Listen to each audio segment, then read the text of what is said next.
No, avoiding every conversation about current events that makes you uncomfortable isn't self-care. That's just privilege. Hello, welcome back to my channel. I'm Pine Tree, and I'm the host of Melon Perch Thingies, and a lot of you are probably already gonna click off because you're like, oh, you're another white person pretending to have DRD. If that's what you think, goodbye, please click off my channel. So with that out of the way, because I don't have a DID diagnosis, that's a whole other story in and of itself. The short version is you can have symptoms of a disorder and not have the whole thing. But anyway, that's a whole other rabbit hole to go down. And right now, I'd kind of like to more focus on the rabbit hole of ableism disguised as activism that happens a lot in leftist spaces. This video is partially like inspired by the video that I am responding to, of course, but also conversations I've had in real life groups where people have said things like, just because I haven't seen the videos of the people being murdered, like I haven't watched them get murdered, does not mean I'm not an activist or care about the people or whatever. That just means what's what I'm looking for? It causes a PTSD episode for this person in particular who's talking about it. I also do know people that it literally fucks with their depression sometimes to look at stuff like that. And as someone who has generalized anxiety and can look at stuff like that and it not trigger their anxiety, I feel like I'm privileged in this scenario. And I am tired of seeing people say that people who can't watch murder videos or don't read the news are acting from a place of privilege, because in my opinion, it's the opposite. I think those of us that can handle that shit are the privileged ones, and we should be doing more to be inclusive to our fellow disabled leftists and activists and stuff that can't do that, and recognize that they aren't doing it from a place of privilege. They're doing it from a place of trauma or a place of being neurodivergent or whatever. There's also classism to that too, because okay, if you're I as a middle class person have the time and money to be able to I don't know afford to have some time to read the news, where people who are lower class and also maybe have kids or other people they're responsible for cannot do that, and they aren't less of an activist either because they don't have time. I think it's time we stop trying to tell everybody that they must do all of the things all the time in activism to contribute effectively, when that's not how that works. I'm also reacting to this video. I'm going to try to be nuanced about it because there is good advice in this video, but then there's also stuff that I think is extremely harmful and could be guilt tripping and also denies the autonomy of those who know what they can and can't handle. And I don't think that has any place in activism at all. I just don't think that has any kind of effectiveness. I feel like that's just ineffective and perpetuates ableism while fighting racism, when, if we think about it for a second, we don't have to pick between those two things. I'm tired of this idea that oh well, this group's more important right now because they're going through worse, so therefore we must do this and not worry about this. No, we can do both. If you are not fighting for a world where everyone gets what they need, then I don't want to fight alongside you. I know that's a hot take and a half, but genuinely, unless you're actually, because to me then you're not actually doing activism, you're just being performative. you know, I'm tired of the whole like, but this group needs to put aside their issues for this group. Like, that's not helpful at all. And I'm tired of pretending that it is. And I'm tired of people being like, but this is gonna help. No, it's not. You're just kicking the can further down the road because you don't want to think outside the box for 2 seconds. That's what it is, realistically. Alright, it is now time to get into the actual, like, video part of things. And, so yeah, let's get rolling. But how do I get involved in activism if I have bad mental health? What if every bad headline sends me into a spiral? So, I think it's important to remember that in history, a lot of people couldn't read, and so they got their news by word of mouth, and I don't really see why someone couldn't do that nowadays. I mean, you don't have to literally read the headlines. You don't have to literally have these deep, in-depth conversations to know, oh, people are being mistreated. I should do something about that. I think we need to stop equating how much someone talks about something or how they do it or how they interact with an issue with how much they care about it. Because to me, someone can read all the news in the world and not do anything else. And then you also have the people that they never read the news. They never watch the videos of what goes on. But the minute someone says, hey, by the way, this terrible thing is happening, here's what we're doing about it, that if that person comes to the like physical activism side of things, they're doing just as much as the person who's reading the news. And also, vice versa, the person who is only able to read the news and maybe pass a few things along on social media because they're not physically able to do the like the physical side of things is also primarily there's accessibility issues there, and they're doing just as much. I think we need to rethink how we talk about activism in general on the left, because we just keep doing the ableism thing over and over, and honestly, it's getting really exhausting. Like, people need to stop equating how someone does something or what they do with how much they do or don't contribute. Realistically, the news has accessibility issues, even when you consider the fact that there is still literacy issues in America, so, like, there's that too. But also, like, social media, like TikTok and, like, video formats, that is helping bridge the gap, and I think that's why you're seeing a lot more people, like, kind of band together a lot quicker than maybe people have historically, because it's a lot easier to get the news out in ways that people can understand. There's also, I think we need to, as activists, need to recognize that fighting racism does not always mean that you're there for the scary conversations.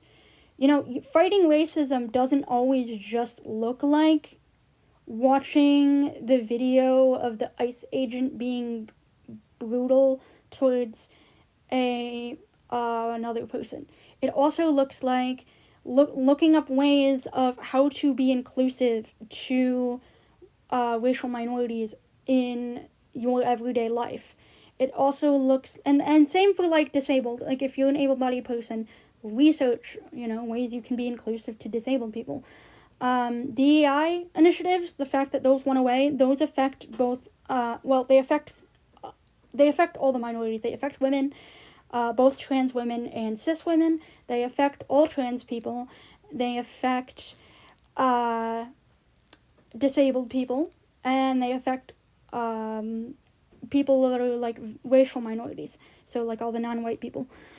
And so basically there is basically an issue of those programs not being in place, but like on a government level in some places, but as a society we can push back by educating ourselves.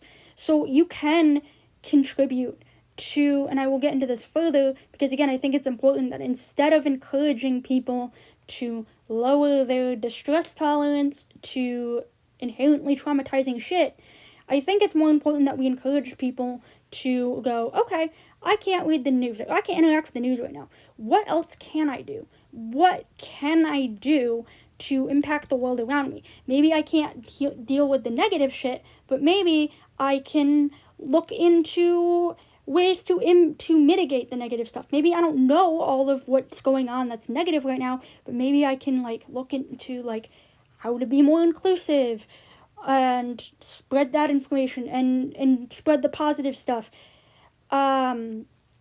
It does not always have to be activism doesn't have to look one specific way. Activism doesn't have to always look like fighting and being aggressive. It doesn't always have to look like being peaceful. It doesn't always have to look like reading like I said, you shouldn't have to read the news to be a effective activist, in my opinion. And we don't need to be enforcing ideas of what activism should and shouldn't include. It takes away people's autonomy. Ultimately, people who can't watch the news, they know what their body and their mind can and can't handle, and the rest of us should respect that and shouldn't be encouraging people to push themselves beyond their limits with the idea for essentially what is performative activism. And that's for anything, realistically. We need to stop shaming people into doing things the way we think they should. As a whole, as a collective. Let's talk about it. Number 1. No, you can't pour from an empty cup. You should always prioritize your own health and safety. For many marginalized people, simply existing in spite of every system trying to put you down is more than enough. And this is good advice. I just feel like the rest of this video contradicts that advice. And I also feel like these points aren't just this specific creator. This is an issue on the left in general. Like I said, literally had someone in an IRL group chat say that they were upset because they were tired of seeing people on Facebook in activism spaces say that if you hadn't watched the murder videos of ICE agents, murdering people, that you are privileged. No, those people aren't privileged, they're traumatized. And that is what that person basically said. And I agree, and I want to lift those people up that, hey, I can sit there and watch the news, and I honestly don't mind passing that information along to someone who maybe could hear it explained in, the TLDR without all the gory details. I feel like that's something I can do as someone who's able to withstand that kind of thing. And, because, you don't need all the gory details to know murder is wrong. Murdering citizens as a police officer of any sort is wrong. I don't know. I think, and again, I'm mushing all this stuff together, these unrelated situations, because again, it shows a pattern that, this is an issue among activists in general, not just among, this person, or, it's not a one-off example. And honestly, like I said earlier, I think that you can do activism without having to have to watch the news at all, just educating yourself on how to include other minorities and how to advocate for them, and looking up stuff like that that's a bit more positive and contributing in that way is also, we also need people like that too. We don't need everyone to read the news and be 100% informed on everything to contribute. The people that piss me off, honestly, are the people who ignore the news because they believe weird conspiracy theories, or the people that, and I mean ignore the news entirely, not, obviously distrusting mainstream media, especially right now when, they're being censored by the powers that be in some ways, is important to stay informed in other ways that aren't just the mainstream media. But I'm talking about the people that are like, oh, anything I disagree with is fake news, which a lot of times you see that on like the MAGA side of things. But I wouldn't be surprised if there was some leftists as well that are like that in some ways. So I'm just saying, like, the people that willfully ignore the news for that reason annoy me a lot more than that person who can't watch the news because it will cause them anxiety or depression or a PTSD episode or whatever. Those people are the people that should be protected, and those of us with the privilege to not have those responses shouldn't be putting that type of stuff down. Anyway, this will make more sense in a minute, I promise. However, too, a lot of white folks and even white presenting racialized folks like myself need to work on our discomfort tolerance.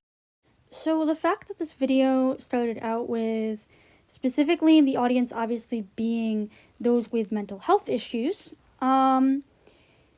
distress, yes, like lowering distress tolerance in general is something that like you work on in therapy. I don't know if it's really the safest or best idea to be telling people to just do it on their own. Like, obviously, nothing wrong with, if you're doing it, like, as part of therapy or what have you. But definitely not something you should just go and do without, some kind of professional guidance. I'm not someone who thinks you need a mental health professional for every little thing with mental health. Like, I have criticized people who say that kind of thing before, but I do think when it comes to doing stuff like this, when we think about the audience of this video supposedly being those with mental health issues, we also need to consider the fact that their brain and body is sending out the distress signals for a reason, whether that's because they're experiencing a chemical imbalance or because of trauma or whatever. Like, we've gotta understand that, like, you can't expect, like, I get that this person has good intentions and stuff, but I think they're just not thinking about people who aren't like, them and myself, who, yes, have mental health issues, yes, might need to, like, take a break from certain news things every so often or whatever, but are generally able to handle these topics and it not cause massive mental health crises. There are people out there who aren't like that. And instead of telling them that they need to essentially suck it up, I mean, that's what you're saying, but like in a nice way, and we need to figure out how to include those people instead of saying that, well, I mean, I'll save the rest of my thoughts on that particular bit, I guess, until we see more of the video here, because I don't want to poison the well. I'm trying really hard not to do that. Trying really, really hard not to do that. So at this point, I think it is probably best to go back to the video that I'm using as an example. Reminder, this video is an example, this isn't one of those videos I'm doing as a call out. This is a video I'm doing as hey, as leftists, we have a problem here, and it needs to get fixed. We need to fix it. Right the fuck now. Being uncomfortable is not the same thing as being oppressed. It's factually inaccurate, and honestly something that I think, again, is a bit of ableism that gets overlooked in leftist activism. Because being uncomfortable physically, mentally, what have you, is generally the source of a lot of ableism, whether we're talking towards like physical health, mental health, what have you. Yes, it's normal to feel negative emotions when you're reading about heavy topics, and yes, we should all be trying to balance out our emotional state and not just read the heavy topics all the time and balance it out with positive things. But also, it is very important to recognize the fact that actually this rhetoric of discomfort does not equal oppression, while in this context isn't meant to be ableist, is something that ableist people, especially those with invisible disabilities, get a lot. I'm fortunate that like I have one visible disability and I have a few invisible ones, but because of my visible disability, people tend to assume the invisible ones are like a result of the visible one. It's hard to explain.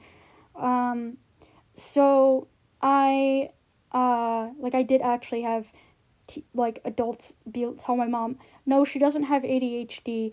A lot of the symptoms can also be put down to like her eyesight issues. Not sure how that works, but anyway, point is, I have a visible disability, so I don't experience a lot of that type of ableism, but I hear about it from people who either are visually impaired but don't use a cane, or have sensory issues, or things like that. Again, people tend to understand why I have sensory issues because I walk around with a cane, therefore they're like, oh, your eyes suck, so therefore everything else must be better. So this isn't stuff that, like, I've personally, like, experienced. This is stuff that, like, others I know have experienced, and I think that they deserve to be included in this conversation just as much as people like me do. I want to make space for those who have invisible disabilities and understand that this type of rhetoric gets put at them a lot, and honestly, in my opinion, has no place in any kind of activism.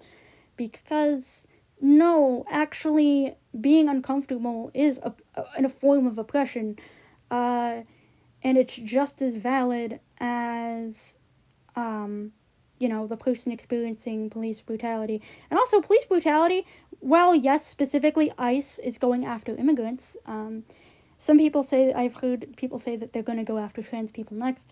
But right now they're focused on they're targeting a specific minority or minorities, specifically racial minorities. Police brutality, as far as like the regular police goes, affects all minorities, not just racial minorities. It also affects trans people. It affects disabled people. It affects unhoused people. It affects it affects so many people, and I just feel like a lot of people are being left. Like, my frustration with this isn't like, oh, they said a mean word. It's, I'm tired of, like, I feel like certain people just kind of being left out of the conversation, and it annoys me because, no, these people, there are ways to do activism that don't necessitate needing to read the news at all. If your friend says, hey, I'm boycotting Starbucks because of their support of Israel, you can hear that and go, yeah, I'm gonna do that too. You don't have to, like, go and watch, like, Palestine footage to know that you heard from a trusted person that is informed that there's a genocide going on, and you can go, okay, I'm gonna partake in this boycott, or I'm gonna, write a letter to my congressperson about not supporting certain legislation or things like that. There's so much you can do that doesn't involve needing to read. You don't have to read the news or watch the videos or have any direct contact with any type of current events to be able to do these things. And centering white comfort has allowed us to downplay the impact of systemic racism and how our actions directly play into these oppressive systems that benefit us. So, again, I feel like this is excluding people unnecessarily because, so I have a 2-year degree in communications. I'm all for, like, media literacy, people interacting with the media responsibly, things like that.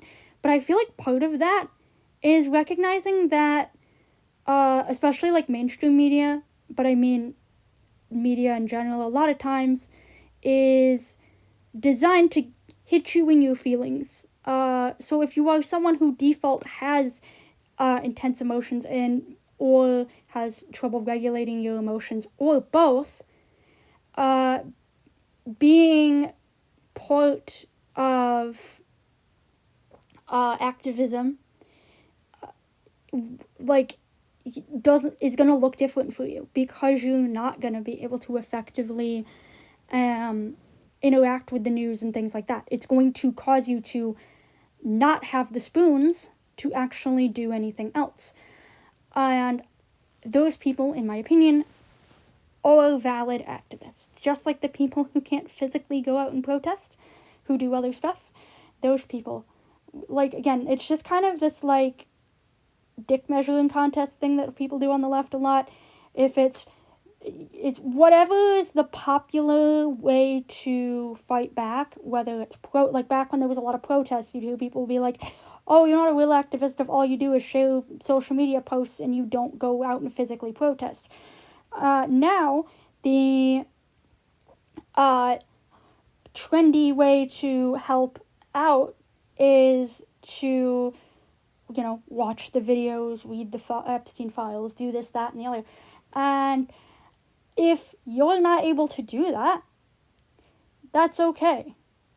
You don't need to do activism the trendy way for your activism to matter, for it to be effective, and for it to actually work.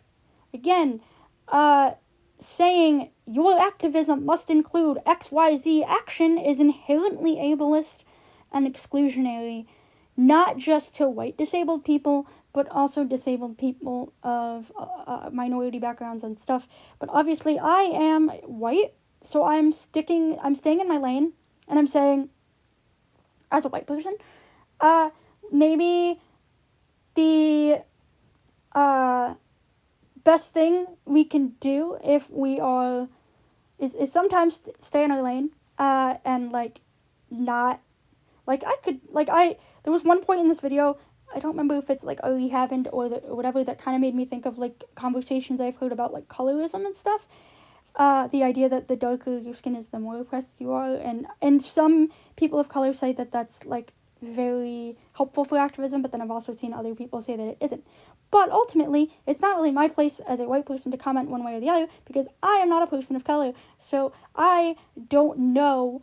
I don't know that experience. I don't have any way to empathize with that experience. But I also can say that if you are a disabled person and you are a person of color, and maybe you live in a city or a state or a space that is relatively safe from ICE. I don't know specifically. I do know some states are dealing with it more than others right now. Do not feel bad don't feel like you're letting your group down by not being able to watch the videos or read the headlines or do whatever it is, just because you can't contribute in a way that is popular right now doesn't mean you can't contribute. Just try to look up other ways. Honestly, let history be your teacher. Look up how people did things in the American Revolution and other revolutions historically, where literacy, the idea that the general population should be literate is a very modern thing. So looking to history and going, okay, this is how people got their information, or this is how people who were illiterate did the activism thing, can be useful. Also, again, like I said, maybe looking for more positive actions. How do you contribute to things being better rather than, if that is easier for you, stuff like that is a good way to do things as well. I know I'm repeating myself, but I feel like it is worth repeating. But conversations on privilege, racism, and horrible current events are supposed to be uncomfortable. And yes, and there are people whose brains don't know how to deal with that, or don't experience the discomfort in a normal amount. And this mindset that's being presented here, and that again I see a lot in leftist spaces in general, is inherently exclusionary to those people for literally no reason. There's literally no reason that we need to be telling people that, and again, I'm getting ahead of myself a little bit because, like, the point where where this person contradicts everything that they said in the beginning of the video is coming up soon. Stay tuned. But also, with that said, this video is getting really long, and if you have to watch it in sections, feel free to do so. I understand. I'm an ADHDer, and hell, even if I wasn't an ADHDer myself, you have the right to make life accessible for yourself. Also, I feel like we are doing a disservice to any disabled person of any color or minority background or whatever by saying, when you are disabled and another minority is hurt, sacrifice your well-being for that other group. And which is, again, a mentality that's shared a lot in leftist speech, a lot. And I think that is unhelpful, especially if, as disabled people, we want equity in society. And building up discomfort tolerance is a skill. And while, yes, it is indeed a skill, it is also something that is not necessarily a skill that everyone is mentally capable of doing. And I think we're, like, as leftists, a lot of times ignoring that. Same with, like, back when there was a lot of more protests than there are now. Like, there still are protests, of course, but, like, I'm thinking, like, last year when there was a lot of protests and people were like, oh, well, you should find some way to physically show up to the protests, and people were not really being very kind to the fact that there are people who cannot physically protest. Again, I was not in that minority. I did go to some protests. There were other protests that I wasn't able to necessarily find transportation to, so I didn't go. But no one can do everything, and I think that applies to things like the news and stuff like that. As much as people don't want to hear it, that is very much the case. And as a movement, we should be accommodating people like that, not telling them, well, you should be able to. What about the people that can't? What about those people? Because I know that there's stuff that, like, I can't do because of my eyesight, or I can't do very well, so I have to limit how much I do it. That doesn't, I don't know. I'm trying to, like, empathize with people who have experiences that I don't, rather than say, well, I can handle this, so you should be able to as well. Because I know damn well, as a disabled person myself, that that's not how disability works. And if we actually want to include disabled people in activism, we need to be accommodating to the fact that there might be things that some people just cannot do. And that's okay. One that you have to actively practice. But yeah, there are actively, like any skill, you do have to actively practice it. But again, we go back to the fact that this beginning of this video is talking about people who have mental health issues. Not everyone, because of their mental health issues, not everyone is able to handle these topics, and that is okay. They can find other ways to, or even just other reasons to, like a lot of the people that don't watch the news and stuff, a lot of it's because they can't emotionally handle it. They are more than willing to, help people out. They just can't handle, like, the way news is written is very much written to evoke an emotional response. Which, if, again, going back to the fact that, like, some people, that the brain just doesn't do the thing very well. So, as far as, like, mitigating or making that to a healthy amount. And while, yes, there are things people can do to work on that, we have to recognize that not everyone is to the point where they can just work on that. And not everyone has access to therapy or resources to be able to work on that. And so we need to find a way to include these people rather than just being like, well, you should work on it.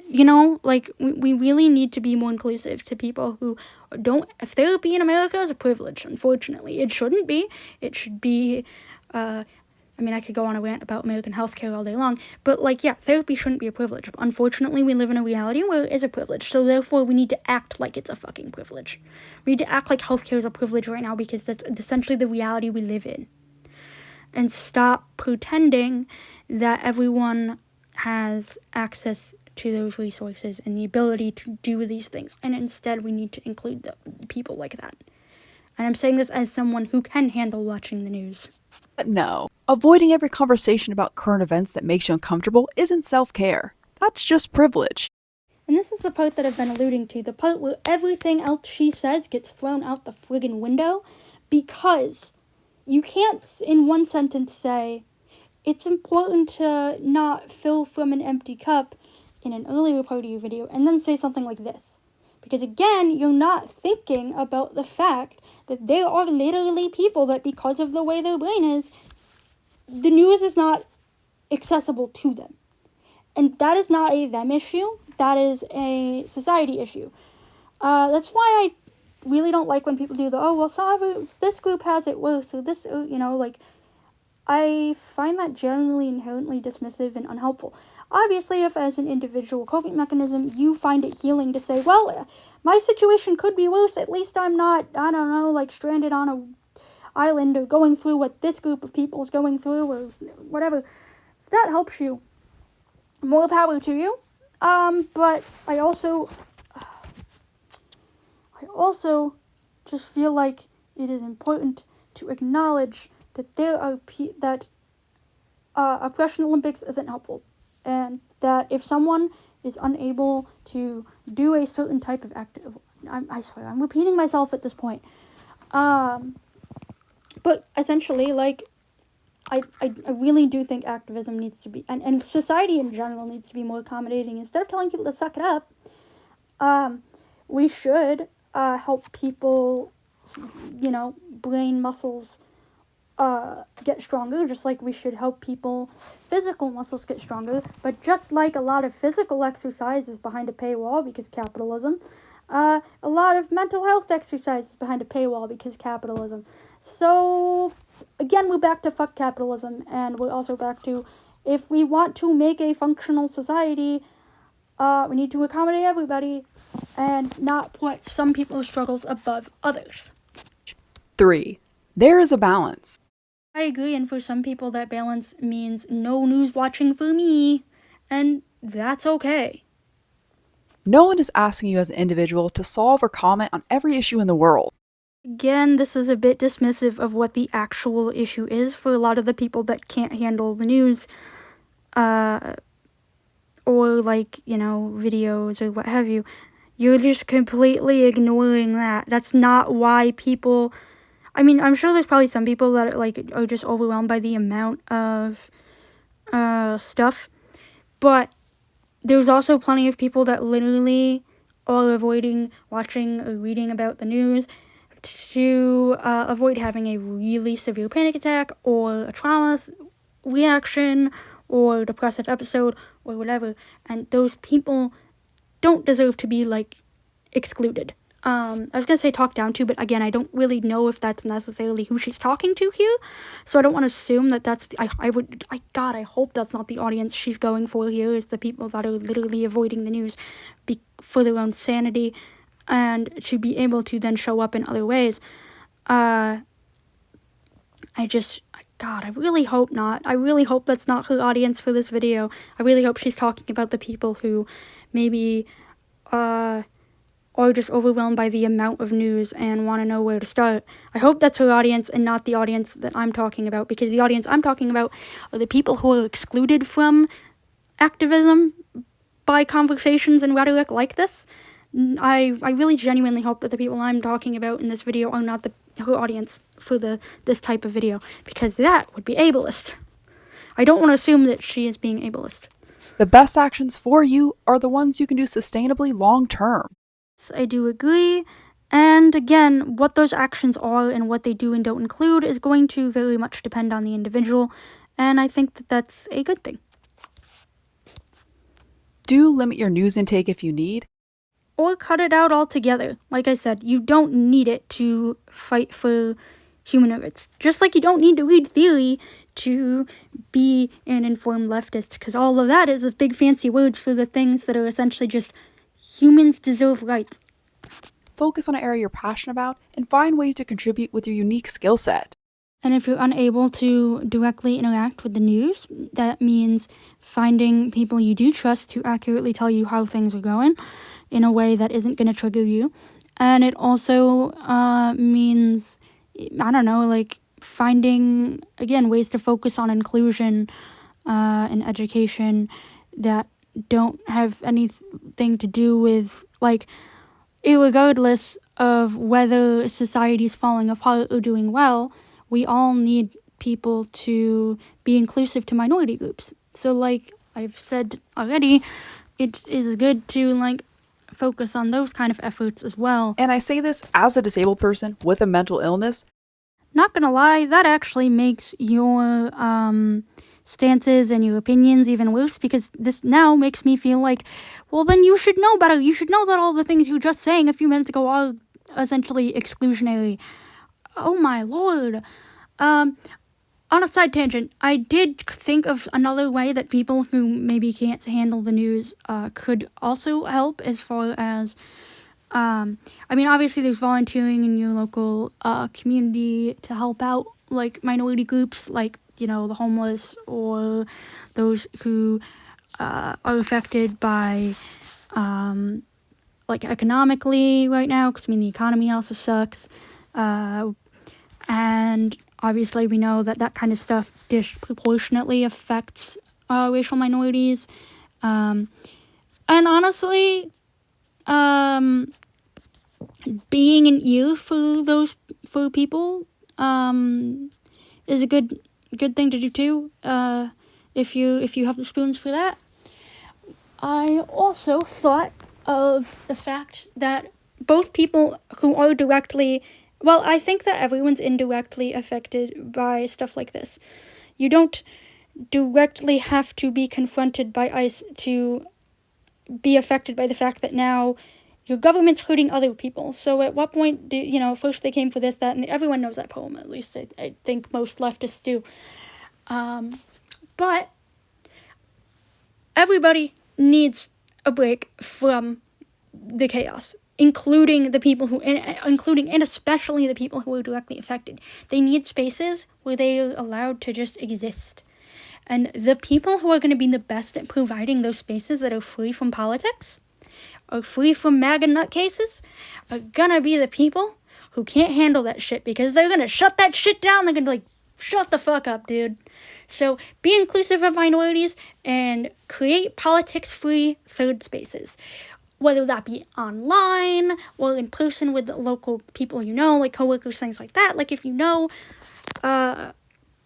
coworkers or neighbors or people, like just being a good neighbor to the people around you is still activism, because everyone needs emotional support and community right now. And if you can't provide that by direct activism and reading the news and stuff, you can do that by doing it in a politics-free way. In a way that just says, okay, we're all going to hang out and we're all going to be inclusive together. And if anyone says anything related to current events, then I'm going to say, nope, we're all collectively giving people a break from that, especially the people that are directly affected. They need spaces to just be, to be themselves, to not have to fight for anything and just be. And I think that that's an under represented thing. Literally everyone has something they can contribute.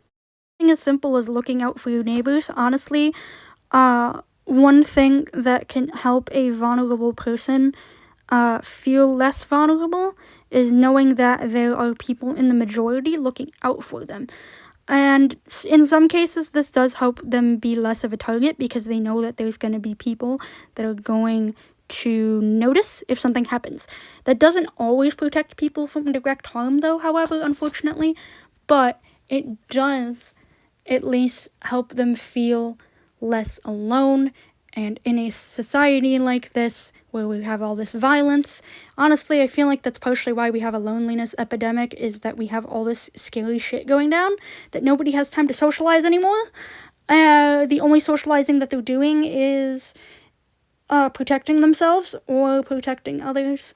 So that's why I also said the thing about it's really important to do stuff outside of politics that involves inclusivity, because you need people to feel safe and less alone, and that would also help the loneliness epidemic and be a form of activism at the same time. Whether that's amplifying awareness, creation, education, organizing, protesting, boycotting, donating, volunteering, community building, gather resources, and much more. And again, none of this involves needing to know about current events to do these things. You can just decide, I want to volunteer to help out this group when things are good and when things are bad. You don't have to just do it when things are bad. Obviously, it's more needed when things are not good, but you don't have to know all the details of why people's human rights being taken away is bad. You just have to be willing to fight for others' human rights. That's it. That's all. Those of us that can handle the news, we got this. Let us handle it. Like, let us be the and you know, be the ones that don't look away from the train wreck. But if you can't handle the train wreck, don't worry, I got you. Other people got you. You don't need to be essentially like doing stuff that's gonna hurt your brain. Let those of us who aren't hurt by it do it. And same with like the physical protesting. If someone's not physically able to, and all they're able to do is show stuff online, they're helping do something that maybe the people out there physically protesting don't have time to do. Because as much as some people want to separate internet from quote-unquote real life, we all know that's not true. And honestly, it's partially how we got into this situation in the first place, is through misinformation on the internet. So I do think that it's okay to say, you know what, this isn't my strong suit. I can be helpful in other ways. 4. Decenter yourself. This kind of implies a degree of self-centeredness for your brain just being the way it is, and I do find that to be quite ableist, and I do find the lack of empathy, the inability to understand why someone might not be able to do something that you're able to do perfectly fine, to be certainly something. Because, like, obviously, if everyone was supposed to be able to handle the same things, all humans would literally be the same. And we're not. And that is that way for a reason. And people aren't self-centered or putting themselves at the center of something for taking care of their brain and knowing their limits. Experiencing racism is traumatizing. Yes, it is. But I think what, again, is being ignored here is the fact that most of the people avoiding the news are usually doing so because they themselves have PTSD from other kinds of trauma. And so, you know, that there's that. And I really don't like when people try to do the, like, oppression Olympics or, like, trauma, this person's trauma is more valid than this person's, or blah, blah, blah, thing that, like, happens a lot on the left, and honestly it happens on the right, too. It happens everywhere, because people suck. And I just, yeah, I strongly disagree with the whole thing of, well, this thing's traumatizing, so, oh well, suck it up. Many Black and brown folks, with and without mental illnesses, have no choice but to get involved in advocacy work to simply protect themselves every day. And this is ignoring the fact that any disabled person has to do this as well, white disabled people as well. So, while yes, the intersectionality of being both brown and disabled means you're having to do way more advocating than other disabled people, I definitely think that that's why That's why I advocate that any disabled person with the spoons to educate should, but not every disabled person is obligated to, because frankly, not everyone has the spoons, not everyone has the time, not everyone wants to, and that is okay. Disabled people are not your textbook. Same with racial minorities as well are not our textbooks. We do not need to treat people as such, and I think that means acknowledging that it takes a lot to be any minority in America. It takes a lot to be irrespective of being one minority, only being a brown person, but being neurotypical is just as hard as being a white person who's neurodivergent. You're just experiencing different struggles. No minority group has it harder than any other minority group, and I'm tired of people saying that that's how that works, because it literally fucking doesn't. The only time I'm gonna get into personal experience, personal anecdotes and things is just like it's harder for a lot of racial minorities to find jobs, it is harder for disabled people to find jobs, and I would be homeless if I wasn't middle class and didn't have a family that was willing to support me. So, yeah, I'm kind of tired of the whole, this person's struggle is worse. Fuck that. That's not going to make society better. That just makes society worse. Knock it off. Stop pretending you're helping. It's a privilege to be able to stop reading the news. Sure, maybe for some people it's a privilege, but honestly it's a necessity for a lot of the people that choose to do it. And I think we need to respect people's bodily autonomy, respect people's ability level. Let's just start respecting people, please, and fucking thank you. Ignore policy decisions. And again, there are other ways to be informed that don't involve directly interacting with the media or news or any of that kind of thing. And so, yeah, this just kind of feels like, I don't know. In my brain, I'm thinking the word's non sequitur. I don't think that's quite the word I'm looking for. Not be personally affected by them. And this is a lot of assumptions because, let's be real. When one minority is affected, it affects all minorities. When they got rid of DEI, federally, that didn't just affect trans people. That didn't just affect people of color. Sure, that's probably who they were targeting because a lot of times white supremacists kind of just ignore disabled people in general. And so they, but that doesn't reduce the impact. I think we need to stop pretending that just because someone takes a step back from something, that means that it doesn't affect them. And we need to stop pretending that those needs aren't equally important. DEI being repealed affect everyone. Sure, ICE is only affecting people of color. That is true. From what I've heard, though, it disproportionately affects trans people of color. I could be wrong, though. I don't have a source for that one. But I do think that it's important to, and then also disabled people of color as well. It's important to acknowledge that, and to acknowledge that people need to, the two things can be true at once. Something can affect someone and they not be able to handle the information, and especially not in a direct way. And that has to be acknowledged. I'd argue that it's untrue because, if we're being honest here, white privilege means that white people don't experience racism. It doesn't mean that we don't experience other kinds of discrimination if we're part of other minority groups. And this was something that took me a long time to learn. I used to be someone, so when I was not educated on where the term reverse racism came from, I thought, this describes when white people experience things similar to racism. That's not what that word means at all. What that word means, it's white supremacist thing that they came up with to say that no, actually, white people are the ones being discriminated against, which isn't true. So reverse racism does not exist. But, but is maybe not the best thing to use there, because grammatically it makes the thingy like, ignore the other thingy, like, I don't know, grammar stuff. I understand how grammar works and I like reading about it, but I can't actually like apply it very well. But anyway, so my inability to grammar aside,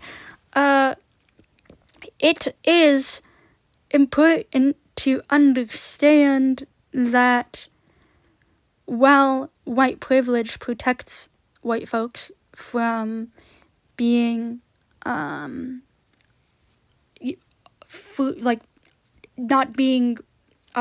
not dealing with racism, it does not protect white trans people from transphobia, doesn't protect white women from the like abortion bans that have been happening. It does